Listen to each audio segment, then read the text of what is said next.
క్రీస్తు యేసు నామములో శుభాభివందనములు.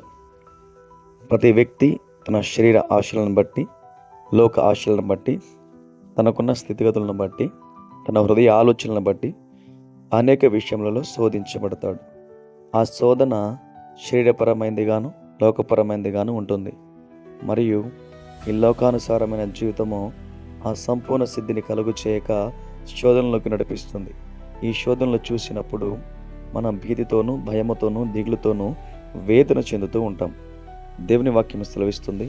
1 కొరింథీయులు 10:13 మీకు వచ్చు ఆ సమస్యలు, శోధనలు సాధారణముగా వచ్చువి.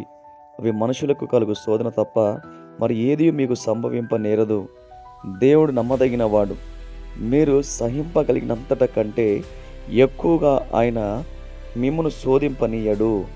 అంతేకాదు, సహింపగలుటకు ఆయన శోధనతో కూడా ఏదైతే శోధన కలిగి ఉందో దాన్ని తప్పించుకున్నటకు మార్గము కలుగు చేయును. అంటే ఆయన మార్గములు సరళం చేస్తాడు. అది ఏ సమస్య అయినా సరే, ఆయన శరీరధారిగా ఈ లోకంలో ఉన్నప్పుడు ప్రతి శోధనను శరీరంలో జయించాడు ఆత్మ ద్వారా. అంటే మనము కూడా ఆయనను పొందుకున్నప్పుడు, ఆయనలో ఆత్మలో వర్ధిల్లుచున్నప్పుడు ఈ శరీరపరమైన శోధనలను, లోకపరమైన ప్రతి యుద్ధమును కూడా జయించగలము. ఆయన సహాయం చేయుటకు ఆయన సహాయకుడై ఉన్నాడు.